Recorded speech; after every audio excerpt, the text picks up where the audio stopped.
I dove into a story billed as a searing portrait of survival, but its tangled prose and suffocating despair left me clawing for air instead of answers.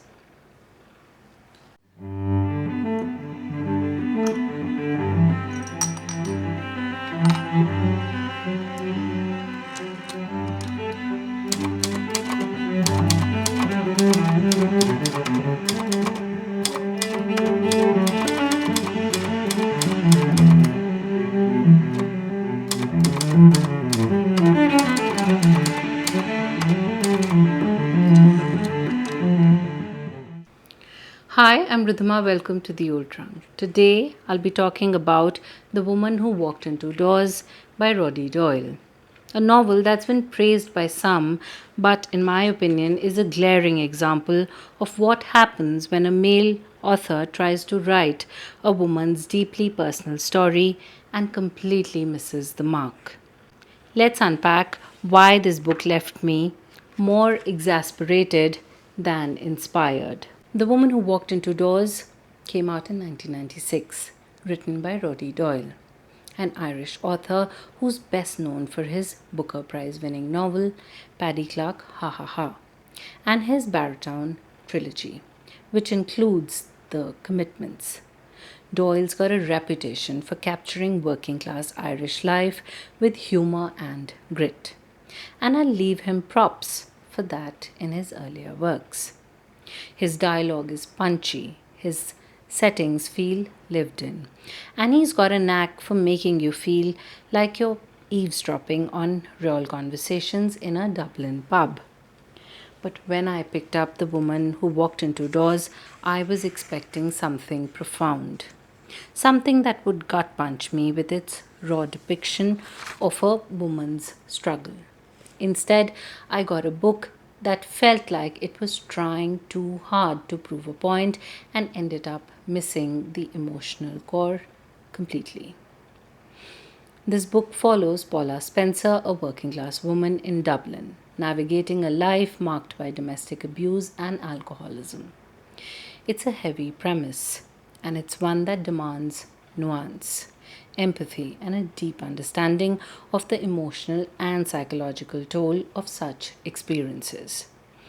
The title itself refers to the excuses Paula makes for her injuries, claiming she walked into a door to cover up the abuse she endures. It's a concept ripe with potential. But here's my biggest issue right out of the gate. Roddy Doyle, a man, is writing from the first person perspective of a battered woman, and it feels like he's standing on the outside looking in, trying to imagine her pain rather than truly inhabiting it. And that disconnect is glaring. Now, I'm not suggesting that men are incapable of writing compelling stories about women, but sadly, I haven't come across one yet. If you have any recommendations, do leave them in the comments. Writers, regardless of gender, can cross those lines and create female characters with authenticity, depth, and emotional resonance. The issue here is that Roddy Doyle's portrayal of woman in this book doesn't achieve that. His depiction feels detached, like a clinical case study pieced together from a textbook on domestic abuse rather than a lived in exploration of the complex, raw, and often contradictory emotions of a woman navigating such trauma. The narrative lacks the visceral weight of a woman's inner world. Her fears, resilience, and messy humanity feel flattened, reduced to observations rather than embodied experiences. Let's unpack this further by examining the story, its characters, the themes it attempts to tackle, the context in which it's set, and most crucially, Doyle's writing style. His prose, which I found jarring and unconvincing, often feels like it's skimming the surface of the characters' emotional realities, failing to capture the nuanced, lived in perspective that such a story demands. We'll dive into how these elements come together and why they ultimately fall short of creating a believable and resonant portrayal of a woman. First up, let's talk about the story, of course, without spoilers. The Woman Who Walked Into Doors is told through Paula Spencer's perspective, and it jumps back and forth in time, weaving together her childhood, her early romance, her marriage, and her current struggles. The narrative is meant to show how Paula ends up where she is, a woman grappling with abuse, addiction, and the weight of her past. It's a non-linear structure, which could have been powerful, but instead it feels chaotic and disjointed, like Doyle was trying to be clever rather than letting Paula's story breathe. The problem is in the premise. Domestic abuse is a real devastating issue, and a story about a woman trying to reclaim her dignity could be incredibly moving. But Doyle's approach feels like he's ticking boxes. Here's the abusive husband, here's the alcoholism, here's the working class struggle. It's all there, but it doesn't feel there. I kept waiting for the moment where I'd connect with Paula's inner world, her fear, her shame, her resilience, but instead, I got a lot of surface level observations. The story reads like a report rather than a lived experience. It's like Doyle's decided, I'm going to write about a serious issue, and forgot to bring the heart. And here's where my biggest critique comes in. Doyle's a man writing about a woman's trauma, and it shows. There's this emotional distance that I couldn't shake. Paula's pain is described, but it's not felt. Her moments of despair or fleeting hope are spelled out in a way that feels almost clinical, like Doyle's trying to prove he understands her without actually getting under her skin. I've read books by women about domestic abuse, and those stories hit me in the gut because the authors capture the messy, contradictory emotions of survival. Doyle's writing, by contrast, feels like an outsider's approximation. It's like he's saying, this is what I think a battered woman feels, and it just doesn't land. For example, there's a lot of focus on Paula's memories, her childhood, her early romance, but these moments don't build to a deeper understanding of her psyche. They're just there. It's like Doyle's trying to show us the why of her situation without ever diving into the how of her emotions. Why does she stay? Why does she feel trapped?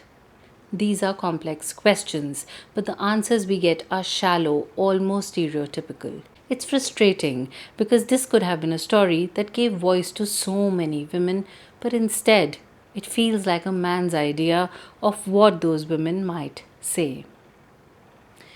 Now let's move on to the characters, because this is where I really started to lose patience. Paula Spencer is the heart of this novel, and she's supposed to be this complex, flawed, resilient woman. But to me, she felt more like a caricature than a fully realized person. Doyle gives her a voice, sarcastic, gritty, sometimes humorous. But it's a voice that feels like it's trying too hard to sound authentic. It's like he's saying, this is how a working class Irish woman talks, but it comes off as performative. Paula's supposed to be our window into the world of abuse and survival, but I never felt like I truly knew her. Her emotions are described in broad strokes: anger, fear, guilt, but there's no depth to them. For example, when she reflects on her marriage, we get a lot of I loved him, but he hurt me kind of statements. Okay, sure, but why does she love him? What's the pull? What's the internal conflict that keeps her tethered to this toxic relationship? She's a victim, she's a mother, she's an alcoholic. Check, check, check. But where's the person? Where's the inner life that makes her more than a collection of hardships? Doyle doesn't dig into that. It's like he's afraid to get too messy, too raw. And that's a problem when you're writing about something as visceral as domestic abuse. Then there's Charlo, Paula's husband. He's the quintessential charismatic but violent abuser. And while that archetype can work, here it feels like a trope. He's charming one minute, monstrous the next. But there's no nuance to him. He's just bad. And maybe that's realistic for some abusers, but in a novel, I want more. I want to understand what makes him tick, not just see him as a plot device to inflict pain. The other characters, Paula's kids, her family, her friends, are barely fleshed out. They're more like shadows in the background, there to serve the story rather than to feel like real people. It's a missed opportunity to create a richer, more immersive world. Now let's talk about the themes, because this is where I think Doyle's intentions are clear, but his execution falls apart. The big themes here are domestic abuse, alcoholism, working class life, and resilience. These are weighty, important topics, and I respect Doyle for tackling them. But the way he handles them feels heavy handed and frankly patronizing. Domestic abuse is the core of the novel, and it's clear Doyle wants to shine a light on it. But instead of letting the story speak for itself, he leans into this almost didactic tone. Like he's trying to teach us about abuse rather than show us. There's a scene where Paula reflects on her situation, and it feels like Doyle standing behind her with a megaphone saying, "See, this is what abuse does. It's not subtle and it pulls you out of the story." I wanted to feel Paula's pain, not be lectured about it. And then there's the theme of alcoholism. Paula's drinking is a big part of her character, but it's handled in such a predictable way. She drinks to cope. She hides it from her kids. She feels guilty. Again, it's like Doyle's checking boxes. There's no exploration of the deeper psychological roots of her addiction. No sense of how it shapes her identity beyond the obvious. It's just another layer of a tragic woman piled on top of the abuse narrative. The working class setting is another theme, and this is where Doyle's usually at his best. He's great at capturing the rhythm of Dublin life, the banter, the community, the struggles. But even here, it feels like he's leaning into stereotypes. The poverty, the rough language, the dysfunctional family. It's also expected. There's no surprise, no fresh perspective, and when you combine that with the abuse and alcoholism, it starts to feel like Doyle's painting a picture of working class life that's almost exploitative. Like he's using Paula's suffering to make a point rather than to tell her story. And don't get me started on resilience. This book wants us to see Paula as a survivor, but her resilience feels tacked on, like an afterthought. We're told she's strong, but we don't see the messy human process of her finding that strength. It's like Doyle wants to give us a hopeful note without earning it. And as a woman, I found that particularly frustrating. Resilience isn't just a buzzword. It's a hard won, complex journey, and Doyle doesn't do it justice. Okay, let's talk about Doyle's writing style, because this is where I really started to disconnect. Doyle's known for his punchy, dialogue heavy prose, and that works in his lighter, funnier novels like The Commitments. But here, in a story about trauma, it feels all wrong. His style is choppy, repetitive, and almost aggressively casual, like he's trying to mimic Paula's voice but ends up sounding like a caricature. And the dialogue, oh, the dialogue. Doyle loves his M dashes and he uses them to create this rapid fire, back and forth banter. In his other books, that's charming. Here, it feels out of place. Paula's life is falling apart, And we're getting these snappy exchanges that feel like they belong in a sitcom, not a story about abuse. It's jarring and it undercuts the gravity of the situation. I wanted long, introspective passages that let me sit with Paula's pain, but instead, I got these short, choppy bursts that kept me at arm's length. And here's the thing, I think Doyle's trying to capture Paula's voice as a working class woman, but it comes off as patronizing. The constant slang, the fragmented sentences, it feels like he's trying to write down to her. Like he's assuming this is how someone like Paula would think or speak.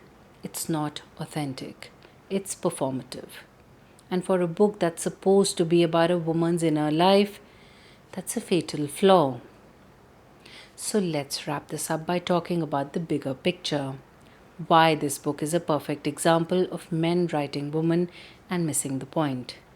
Doyle's attempt here feels like a textbook case of what happens when a male author approaches a woman's trauma without the depth or empathy it requires.